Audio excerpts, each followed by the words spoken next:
Muy buenos días para todos, Dios les bendiga. Hoy tenemos un invitado muy especial, tenemos a nuestro pastor Fabián Portunato. Él es el pastor de la Iglesia Bautista de Kendall, dirige el ministerio en inglés. Pastor, buenos días. Buenos días, mi hermano Pastor Uriel. Un gusto, un placer. Me da bastante alegría estar unido contigo esta Muchas gracias, mañana. pastor. El pastor Fabián Fortunato tiene una maestría en divinidades en South Baptist University. Es un seminario donde él estudió, nació en Nueva York, es casado, tiene 5 hijos, se ha aprovechado bien la multiplicación y hace 8 años fue ordenado como pastor. ¿Es así, pastor? ¿Estoy bien? Así mismo, así Ok, mismo. pastor. Empecemos hablando un poquito del pastor. ¿Quién es el pastor Fabián Fortunato? Normalmente creemos que porque alguien es pastor, entonces el papá fue pastor y que ser pastor como que se hereda. Ese es el caso suyo, pastor. No, en el caso mío, no, realmente yo no me crié en una familia cristiana, sino mejor éramos católicos cultural. Nunca fuimos a la iglesia ni nada por el estilo, pero sí, mis padres siempre creyeron en Dios y nos criaron en creer en Dios, y pues como buen católicos hicimos todos los sacramentos: bautismo, comunión, confirmación, pero realmente yo me crié en un mundo no sabiendo nada de la gracia de Dios, ni teniendo una relación personal con el Señor. La historia mía comienza bien lejos del Como Señor. todos, como la mayoría. Pastor, una pregunta. Perdón. ¿En qué momento usted dice, quería ser pastor, era un sueño de niño o estaba lejos de su proyecto de vida? Nunca lo tenía pensado. Eh, la realidad es que, aunque yo nunca tuve el plan, pero sí veo que el Señor siempre tuvo su plan conmigo, viendo mi vida desde un principio y todo lo que sucedió en mi vida. Veo de este punto de vista, viendo la vida de forma de frente para atrás. Veo que Él siempre estaba obrando en mi vida, pero en sí yo de niño nunca tuve ambiciones. Por supuesto, estaba lejos del Señor, no quería, no tenía nada en mente, ningún deseo de ser pastor. Eh, el llamado mío empezó realmente cuando el Señor empezó a mostrarme lo lejos que estaba de Él. Y ya yo era, bueno, ya tenía 19 años más o menos cuando de verdad el Señor empezó a ¿Y llamarme. cómo fue ese proceso? ¿Por intermedio de alguien, de su esposa o en qué iglesia? No, bueno, como no me casé hasta los 24 todavía. Yo estaba en el ejército, me fui de high school a servir en el ejército aquí en la Fuerza Aérea. Y ahí viviendo mi vida, estaba en Alemania, viviendo la locura de la juventud. Y me recuerdo ahora que sí, Dios puso alguna gente alrededor de mí para empezar a sembrar semillas.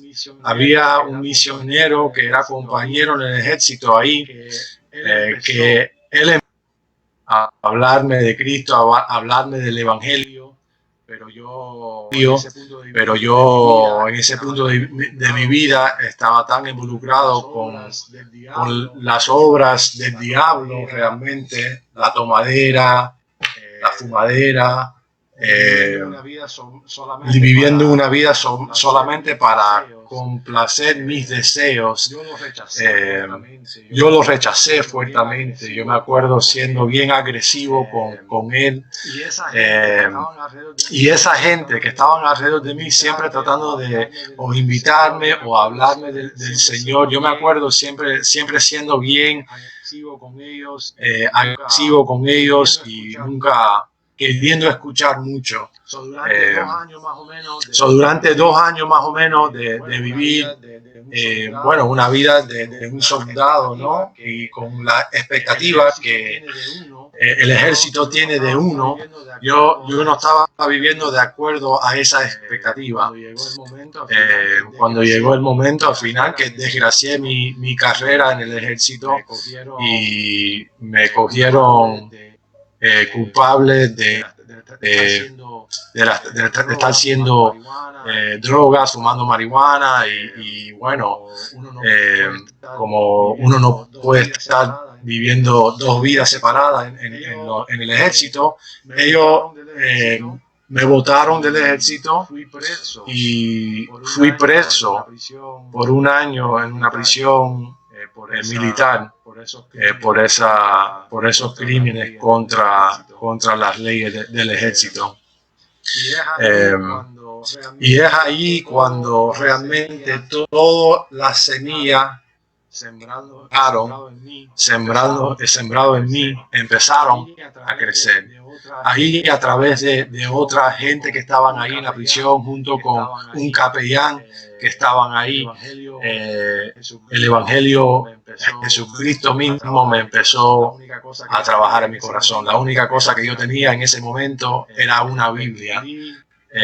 Perdí mi carrera, perdí el respeto de mi familia, perdí mi dignidad frente al hombre y solito ahí estaba con la palabra de Dios y empecé a leer y él empezó a llamarme, primero a llamarme como hijo, y es ahí cuando yo empecé a asistir los servicios que daban, que yo bien naturalmente los dones que el Espíritu Santo que me dio, yo como una persona que siempre tenía un don de liderazgo en el sentido que si era para influir a personas, tomar o para fumar, yo era bien fuerte en eso. Yo agarraba 5 jóvenes buenos y en 1 año estaban conmigo en lo peor. Eso era parte de la formación de mi carácter que el Señor estaba haciendo en algún momento antes, que en este punto de mi vida empezó a utilizar esos puntos de carácter en mí y empecé evangelizar, decirle a cualquiera que querían escuchar o ni querían escuchar, decirle del Evangelio. Y ahí empezó una candela en mi corazón para servirle al Señor Jesucristo. Entregué mi vida al Señor a los 20 años y de ese punto de mi vida, ya en ese punto de mi vida, el llamado fue bien fuerte. No sabía realmente de ser pastor, pero realmente de servirle al Señor. Soy yo cuando me fui de ahí, regresé a Miami y en mi mente yo pensé que iba a llegar con mi Biblia bajo mi brazo y iba a salvar a todos mis amigos y a todo el pueblo. Y la realidad es que no estamos diseñados para hacerlo solos. En mi inmadurez, yo no sabía realmente porque no me han enseñado. Yo no tuve ningún tipo de discipulado seriamente en mi vida hasta ese punto. Nadie nunca me dijo la importancia de ser miembro del cuerpo de Cristo, de ser miembro de una iglesia local. Yo llegué para Miami queriendo un par de años por todos los medios, pero no había fruto y realmente me casé, empecé a tratar de formar un negocio de real estate, me fue bien.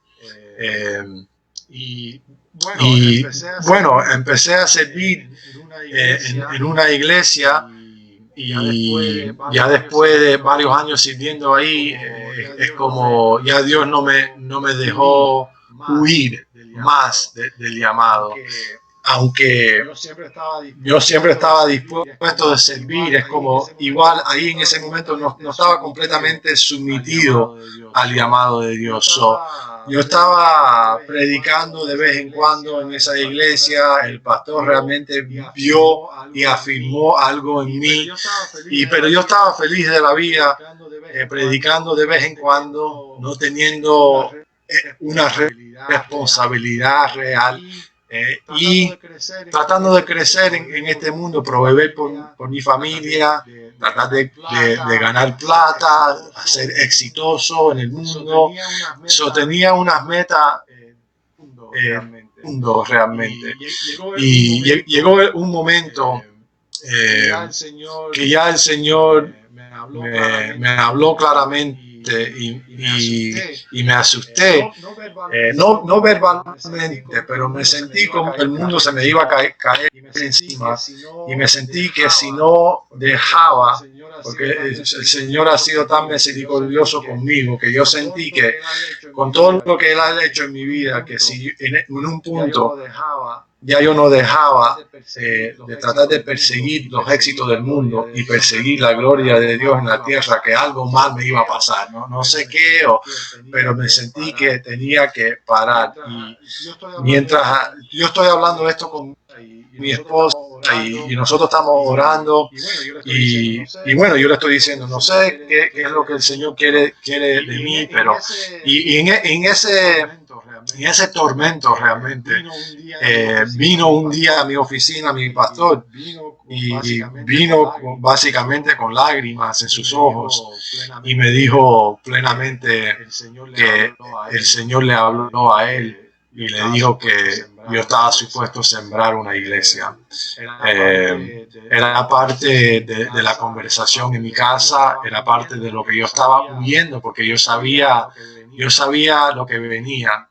Y mucho no lo quería, ¿viste? Porque estaba tan, ya te digo, yo me sentí que estaba sirviendo al Señor, pero no estaba completamente sometido. Y en ese momento, cuando Él vino a mi oficina y esa afirmación de lo que estaba pasando en mi corazón y esa conversación que yo estaba teniendo personalmente con el Señor, personalmente con mi esposa, tener un pastor venir y decírmelo, ya era como no lo podía negar más y en ese punto es cuando ya me sometí y dije, todo es tuyo, Señor, y en ese punto más o menos es la época cuando me ordenaron, me hice pastor asociado en esa iglesia. Mientras serví la iglesia, empecé mi formación educacional. Fui a la universidad y después al seminario. Total, me tomó como 6-7 años en total de terminar la escuela. Durante el proceso del seminario es cuando sembré la iglesia Revolution Church en Kendall. Y después 4 años viendo esa, aquí no vamos a estar aquí, Bautista de Kendall. Oh, pastor, qué testimonio tan bonito. A veces nosotros tenemos unos planes, pero el Señor tiene otros muy diferentes con uno. Y pienso que lo que le pasa a uno no es en vano con relación a lo que el Señor tiene para nosotros. Pastor, dentro de ese proceso que ha venido viviendo, ya como consagrado al ministerio, ¿cuál ha sido ese tiempo como de crisis que usted dijo, ha querido decir, me hubiera quedado como real estate? ¿Ha tenido algún tiempo de crisis?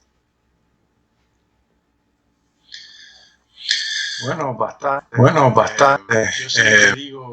Yo siempre digo que el temor que yo tuve durante el proceso de sembrar la iglesia, uno cuando abre, uno cuando acepta el llamado del Señor, es que es como oficialmente tú estás levantando una bandera, te estás poniendo por frente con el enemigo. Ya no estás atrás escondido y ahora el enemigo sabe, ok, quieres guerra, quieres bronca conmigo. Y ahí es donde empiezan los ataques espiritual. Es como el diablo, él cuida a los suyos de una forma que la gente dice, porque el salmista siempre habla con el Señor de tal manera, diciendo impío, todo le va bien a ellos, y esa es una realidad en la vida, la experiencia de la vida cristiana, que lo podemos ver, y para mí era lo mismo. Tenemos una conforta del diablo, de Satanás, que él nos provee para que tranquilamente nos vamos al infierno sin mucha molestia. Esa es la meta del enemigo de nosotros. Yo cuando empecé a sembrar la iglesia, sí, muchísimas cosas. De buena primera, mi papá se enfermó con cáncer y dentro de un año estaba muerto. Y dentro de eso, los ataques dentro de mi mismo hogar, dentro mi matrimonio, dentro la relación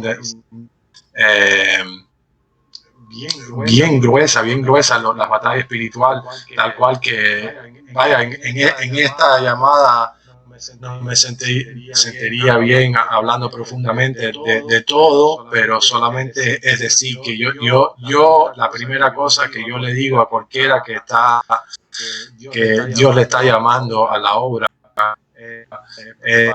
prepárate para los ataques espirituales.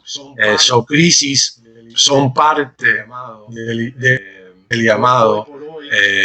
Hoy por hoy, sé más que nunca que membresía en la iglesia local es donde nosotros tenemos el refugio de Dios, y teniendo hermanos y hermanas no van al del Cristo en cual caminamos, pero nos van a ayudar a caminar a través de ella y salir los valles de esos con victoria, ¿no? Pero Pastor, sí, han sido, sí, yo me asalta una preguntita. ¿Cómo ha sido el apoyo de su esposa durante este proceso? ¿Qué representa la esposa de un pastor? Bueno, yo siempre digo que cuando Dios le dio a Eva a Adán, ¿qué es lo que le dijo? Le dijo, esta va a ser tu ayuda, tu conforta. Usa unas palabras que nos recuerda también que son las mismas adjetivos que él usa para describir el Espíritu Santo.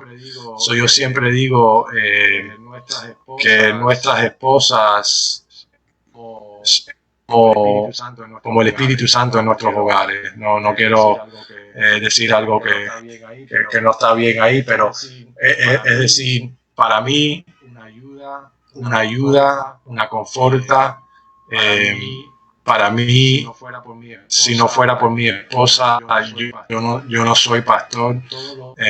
Todo lo que en mí nace primero en ella. O sea, muchas veces cuando como pastores la gente nos escucha predicar, todo de eso viene de ella.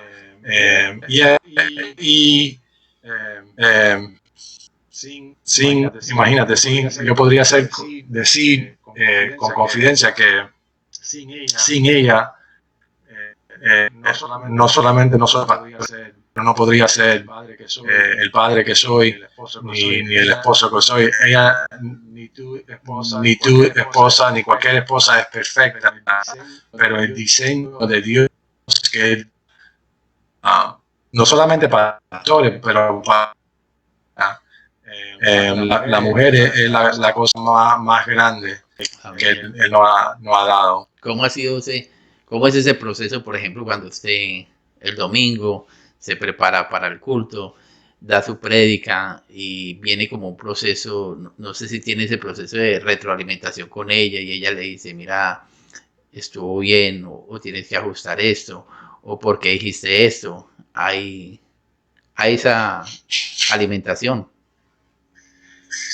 Sí, bueno, ella típicamente es la crítica más grande que tengo.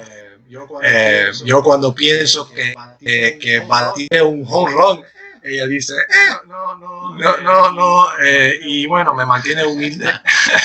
Con los pies en la tierra.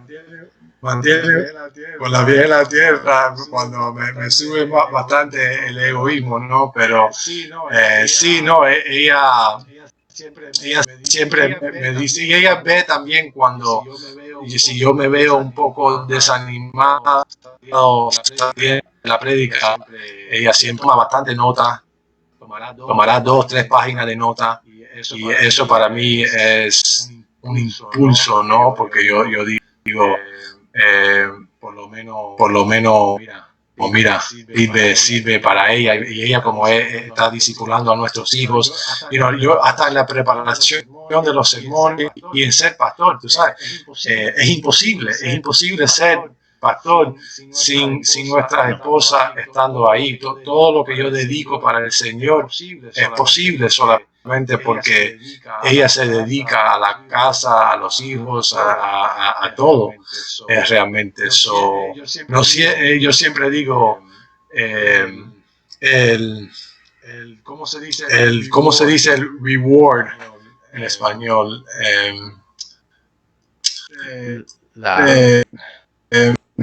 The reward.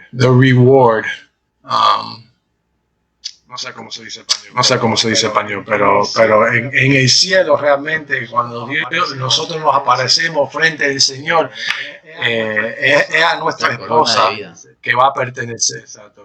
Exacto, le va a pertenecer más que a nosotros, porque ellas hicieron más, quizás no la vieron más, pero hicieron con más. Menos protagonismo, pero más calladitas, hacen más trabajo. Pastor, Amén. Una pregunta para ir cambiando un poquito de tema. El propósito de estas entrevistas que empezamos a hacer a pastores es para que las personas vean en un pastor una persona natural, no un superhéroe, no una persona que no sufre, que no llora, porque a veces tenemos la tendencia de ver al pastor como ese ser inalcanzable que vive súper feliz, ¿cierto? Entonces, cuéntele a la gente que el pastor también sufre, que el pastor también se desvela, que al pastor también le duele la cabeza.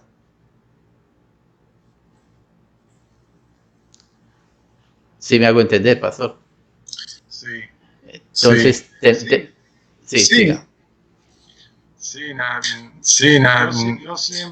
Yo siempre cuando predico trato de predicar de mi experiencia de ser pecador, un pecador salvo por gracia.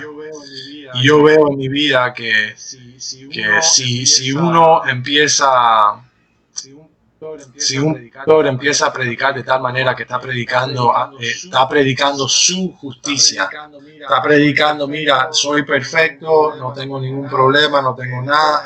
Después la gente piensa que puede llegar a una cosa que realmente es imposible. Los pastores tienen una obligación frente de la congregación de demostrarle su vida real. Y yo siempre digo a la gente, quizás si tú no me conoces, tú dices, bueno, mira, fue al seminario, tiene iglesia, tiene su familia, no tiene ningún problema, y realmente, pero eso donde membresía y relaciones personales sirven, porque lo más que no conocemos, lo más que uno va a saber No, Fabián, una persona que batalla contra el pecado, como cualquiera, batalla de tratar de tener fe en todos momentos, batalla para mantener las disciplinas de leer su Biblia, de orar, de permanecer en la presencia del Señor. Yo siempre trato de lidiar con eso. Quizás muchos miran y dicen, no sé por qué este es pastor. Y realmente yo no sé por qué tampoco. Pero yo creo que es un alimento para el pueblo siempre saber que la persona que está dando el pan de vida, dando el agua de vida, también está tomando de ella y se está refrescando. Y yo lo que predico es porque yo mismo me estoy alimentando de eso. Y toda palabra siempre viene porque Él me ha ayudado a mí con esa palabra. Yo nunca digo, hermanos, esto es para ti. Yo siempre estoy diciendo, esto me ayudó a mí y todo lo que predico sale de lo que el Señor está haciendo en mí. Cuando yo le estoy dando impulso a alguien, mira, tiene que dejar esto o hacer lo otro, es porque eso me vino a mí primero y yo lo hice. Y admitir el pecado, confesarlo y caminar en la luz, porque Él está en la luz. Y eso es la única forma. Pastor, una pregunta hoy. ¿Cómo ve la situación de la iglesia hoy en día? Ese evangelismo de prosperidad, de decir yo declaro, yo decreto y recibo. Ese evangelio de sanación, de inmediatez, de show. Sí, es el evangelio de demonios, realmente. ¿Cómo va a tener un pastor algo que Satanás mismo promete? El Señor promete que vamos a tener problemas, pero que tendremos corazón, porque Él superó el mundo, ¿verdad? Juan 16, 33. Ahora mismo, si estamos hablando de la iglesia universal, vamos a hablar de la iglesia en nuestra ciudad. La realidad es que tenemos más iglesias que están predicando el evangelio de prosperidad de alguna forma. Algunos quizás uno no lo nota porque no están predicando en sí de dinero, pero el evangelio de prosperidad también viene, como tú dijiste, en formas de predicar sanación, y si no sanación del físico, sino solamente sanación mental, o vamos a utilizar la Biblia y el Evangelio y a Cristo como un consejero que nos va a ayudar en nuestros matrimonios, nos va a ayudar en ser mejores padres. Claro, esas cosas vienen, ¿verdad? Pero Cristo vino al mundo para salvar a pecadores. Nosotros tenemos que hablar del pecado, no solamente en la gente que no son creyentes, pero en la vida de los creyentes sigue siendo el mismo evangelio.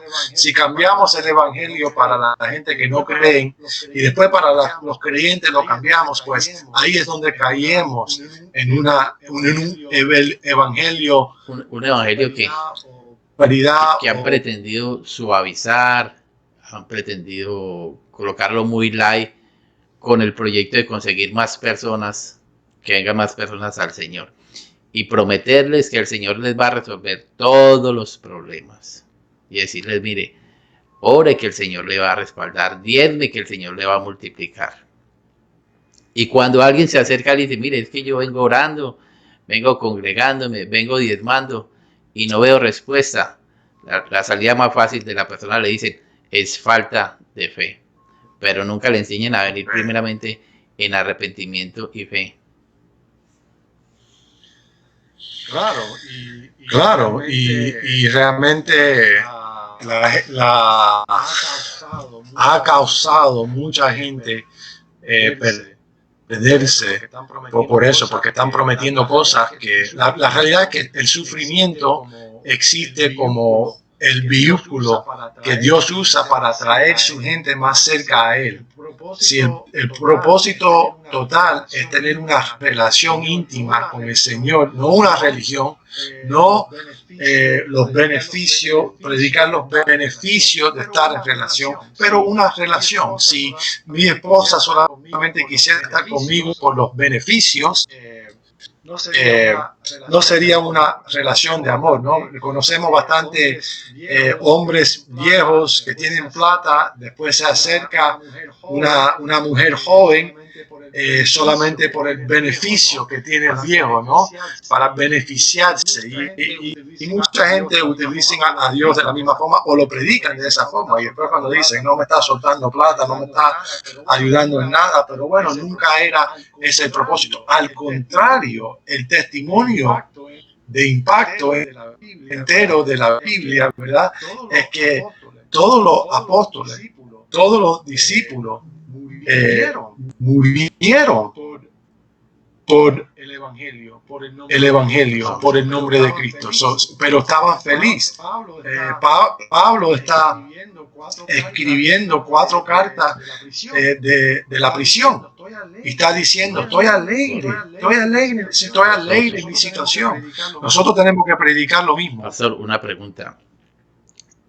Yendo en ese tema, muchas personas hoy en día hablan y dicen, no, yo no me congrego, no voy a la iglesia porque mi vecino va cada 8 días a la iglesia, pero no veo ningún cambio en esa persona. ¿Cuál es la responsabilidad de nosotros como miembros de una iglesia para que esa persona vaya?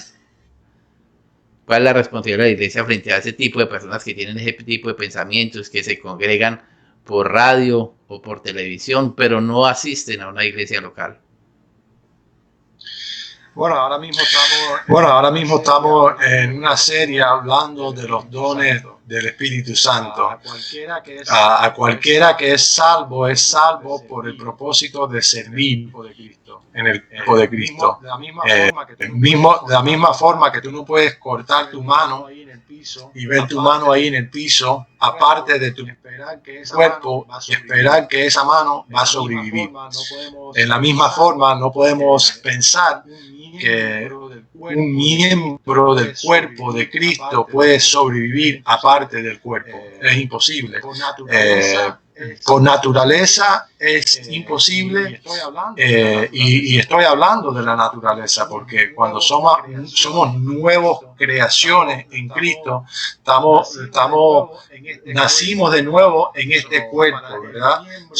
Para el miembro, la persona que piensa o habla mal de la iglesia, yo sé que la iglesia ha hecho muchas cosas mal en la tierra y la gente dice, no, porque la iglesia está aquí solamente para dinero del pueblo, para abusar de los niños, para hacer todas las cosas hipocríticas que la gente puede decir contra la iglesia. Pero bueno, tú y yo como pecadores y como pastores sabemos que, claro, ninguno somos perfectos. La iglesia es un grupo de personas que son salvos por gracia y sabemos que nosotros nunca vamos a ser como Cristo en sí. Tenemos que predicar el mensaje de Cristo y la realidad es que cuando la gente habla mal de la dama de Cristo, de la iglesia, del cuerpo de Cristo, yo siempre digo,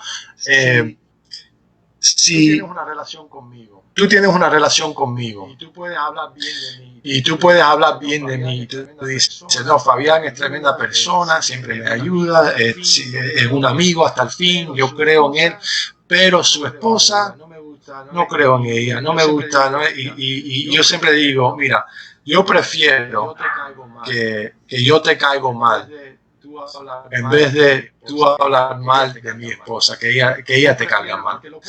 Yo prefiero, porque lo puedo entender, porque yo tengo me falta tanto en carácter, que yo puedo entender si yo te caigo mal, pero si te cae después tienes un problema conmigo, porque eso me ofende más. No me ofende tanto si tú tienes... Eso es la misma cosa. La gente, yo pienso que el Señor tiene misericordia con las personas que no no quieren tratar nada con él, que tienen una palabra contra de él. Él tiene misericordia con esa gente, pero con las personas que hablan mal de su iglesia, están hablando mal de su rama. Están hablando dicen mal. Amar al Señor, pero repugnan y odian a la novia del Señor, a la iglesia. A la novia. Yo siempre digo a esa persona que está lejos, es como un momento de convicción. Es como un momento, tú sabes, la persona que es salvo y que ama al Señor, ama a su novia. Eso siempre, yo siempre digo, puede ser que no eres salvo. Hay que amar a la iglesia del Señor. Pastor, una pregunta. Es, cuando se habla ahorita de la salvación, ¿solamente es necesario recibir al Señor, hacer esa oración de fe para ser salvo, o hay que hacer algo adicional? No hay que hacer nada adicional. No hay que hacer nada adicional. Es bien claro que la salvación viene de la gracia del Señor, que es un regalo que el Señor da. Es más que la palabra nos dice que nadie puede decir esa oración, nadie puede decir que Jesucristo es el Señor, si no es que el Espíritu Santo ha primero obrado su corazón, que la regeneración viene primero que la fe, que la profesión. La persona que dice, porque el apóstol Pablo dice, todo el mundo que llama en el nombre del Señor va a ser salvo. ¿Por qué él puede declarar eso?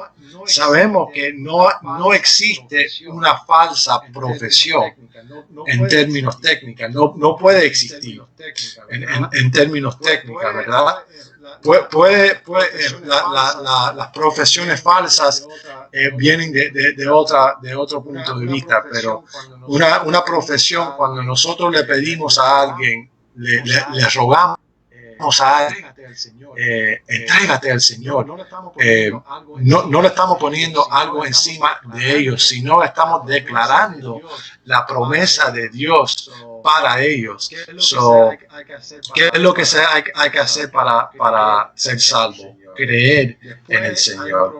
Después hay un problema grande en la iglesia evangelística, que la gente dice, porque nosotros sabemos muy bien que los católicos dicen que es creer y hacer buenas obras, que los dos son necesarios para la salvación. Pero muchos protestantes dicen, no, solamente es salvación. Pero después dicen, pero si no vemos fruto en tu vida, si no vemos ciertas buenas obras en tu vida, pues no eres salvo. Y eso solamente de decirle la misma cosa que le está diciendo los católicos. La realidad es que el crecimiento, la santificación en nuestra vida viene en diferentes épocas y en diferentes términos y formas en cada persona. La gracia del Señor es completamente gratis. Él hizo todo lo necesario para la salvación. Cuando eso uno no cree implicaría, en él, pastor, que de pronto muchas personas dicen, bueno, yo recibo al Señor, y se conformen con una oración de fe. Hay bastante gente que hablan de una forma que dicen, no deberíamos rogarle a la gente, decir una oración y después dejar lo que piensan que son salvos. Yo me conformo con la palabra de Cristo. Todo lo que creen en Él van a ser salvos. Si son o no son, no lo sé, pero en este momento lo que viene a mi mente es la parábola de los pescados, que Él dice, pesca a Pedro, ¿no? Y van a pescar y van a coger pescados buenos y pescados malos. Nosotros hay un silencio de Cristo en la pregunta que tú estás preguntando, que muchos preguntan, pero Cristo no habla tiene silencio en ese punto. Él nos dice a nosotros, Él nos explica la grandeza del Evangelio y la grandeza de la gracia de Dios, que es tan grande que la gente especula, bueno, pues pueden seguir siendo pecadores, le preguntan a Pablo. Y él dice, jamás. Pero él no cambia el Evangelio tampoco. En el final tenemos que dejar las cartas donde están, decirle, claro, todo es posible, todo puede ser que alguien lo dice, pero nosotros creemos en lo que dice el Señor y también nos callamos donde Él se calla. Él dice, pesca, y agarran. En el final del mundo, en el final de los tiempos, Él lo va a separar. La iglesia está formada de gente que son salvos y no son salvos. Eso es otra razón que nosotros nunca podemos parar de predicar el evangelio de salvación y de pecado, ¿verdad? Porque la gente que están ahí muchas veces han venido porque se criaron en la iglesia, piensan que son salvos y en algún momento Dios los salva. Si tú me preguntas cuál es el momento que el Señor me salvó, yo realmente no te podría contestar. Te podría decir el momento que yo me arrodillé en una iglesia, en esa prisión en Alemania, y yo me entregué al Señor.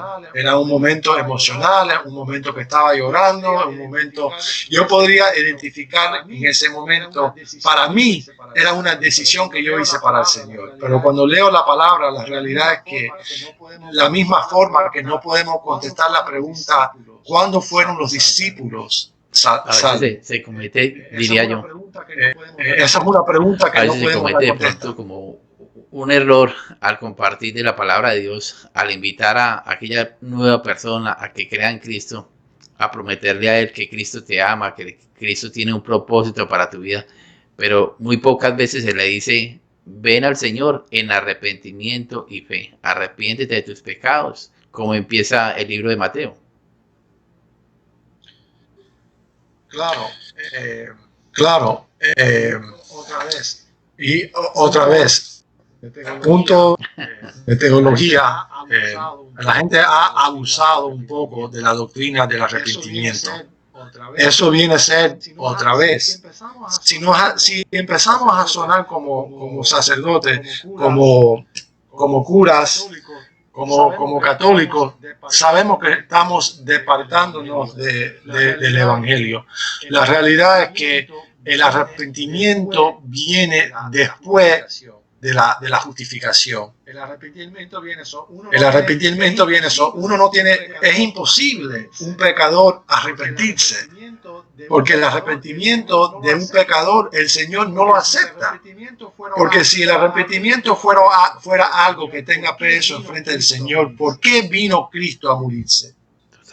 Nosotros tener el arrepentimiento más que nada es arrepentirnos de nosotros mismos siendo nuestra justificación, nuestro Dios, que puede decir, no, a mí no me hace falta el Señor. Sí. ¿Me entiende? El arrepentimiento para mí es algo que existe en la vida de un cristiano verdadero. Pero no se puede convertir como el punto que nos vamos a enfocar y en decir esta persona es salvo o no. Yo estoy de acuerdo contigo que tenemos que explicar si una persona no sabe su necesidad frente al Señor. ¿Por qué? Porque el pastor Uriel me está diciendo de un evangelio, de un Cristo que murió por mis pecados, si yo soy una persona buena. Si yo no he matado a nadie, yo no he hecho nada, yo siempre le he hecho bien, siempre le he dejado 5 pesitos en el plato cuando pasa, siempre he tratado de ser bien, yo nunca he hecho nada mal. ¿Por qué me está hablando de eso? Estoy de acuerdo contigo que le tenemos que decir plenamente que son pecadores y la única cosa que se merecen es el infierno. Decía Spurgeon que el ser éticamente bueno te libera de la cárcel, pero no lo liberará del infierno. Amén. Amén. Si estamos hablando de arrepentimiento en ese punto de vista, tenemos que cambiar de mirarnos de cierta forma a mirarnos a otra forma. Si el arrepentimiento significa en la mente de alguien la moralidad, que voy a cambiar de ser malo a ser bueno. No. Jesucristo no vino para... Él no murió en una cruz para cambiar el borracho a uno que no toma, para cambiar la persona que es homosexual a una persona que ya no lo es. Él vino a rescatar los muertos y darle vida.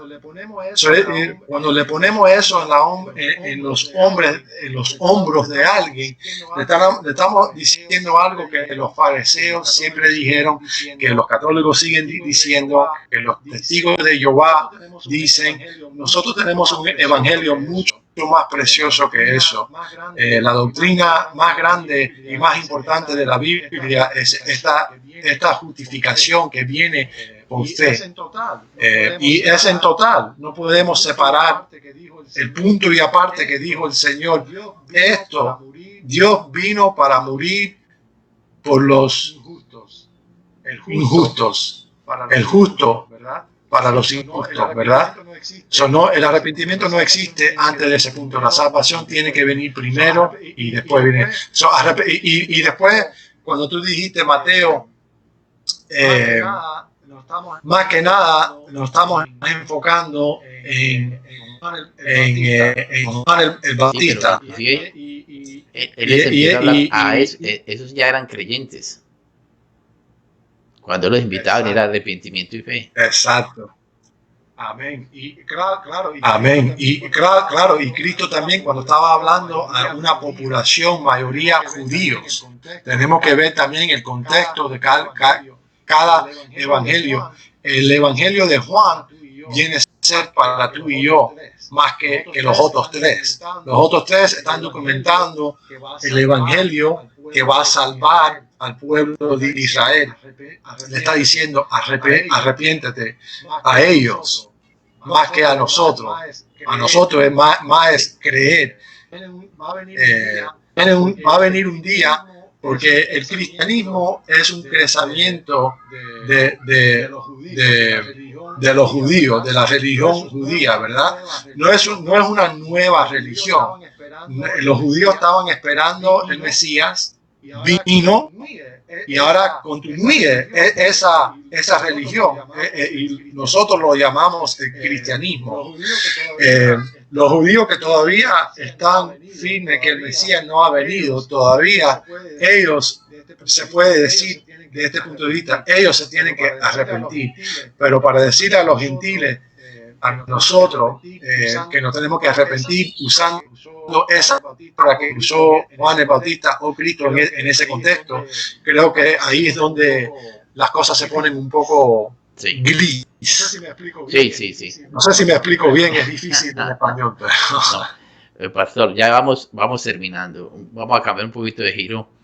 ¿Qué le divierte al pastor Fabián Fortunato? ¿Cómo su tiempo libre le gusta pasear, le gusta pescar? ¿Cómo pasa ese tiempo en familia? Nosotros somos una familia que nos gusta comer. Somos una parrillada. Pasamos mucho tiempo, ahora más que nada, jugando juegos en la piscina. Yo personalmente me gusta leer bastante. Si en un momento que no estoy trabajando, me encontrarás leyendo. Me gusta hacer ejercicio, jugar baloncesto.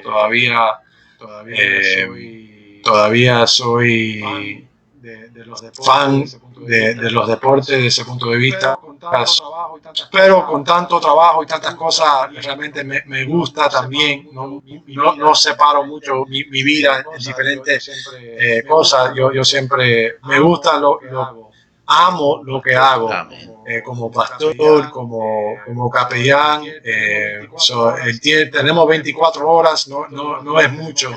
Todos los días tenemos que dormir y los restos estamos dedicados a algo. Yo siempre digo, recurso más grande que tenemos es el tiempo.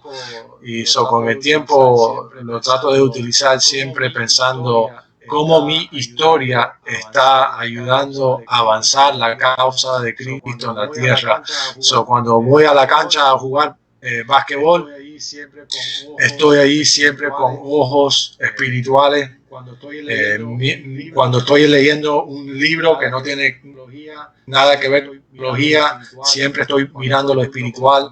Cuando estoy junto con mis hijos, siempre son oportunidades para ser presente en su vida y hablar de las cosas más importantes. A otro pastor o comentarios de otro pastor cuando va a predicar, a preparar su culto.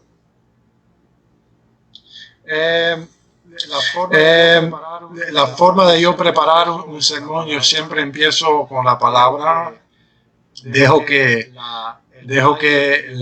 el baile dentro yo y él empieza ahí. Yo siempre escribo más o menos el sermón solamente con la palabra y después de ahí, claro, abro diferentes comentarios que estoy leyendo a través, a ver si me caí en error mientras. Pero hago esa orden. Eso ha cambiado mucho durante los años. Yo empecé muchas veces a escuchar el tema que yo voy a predicar. Yo buscaba algo en YouTube y lo escuchaba primero, pero después vi que estaba parando lo que el Espíritu Santo quería hablar a través de su pastor a esa congregación específica. Podemos decir 1.000.000 de cosas de Juan 3:16.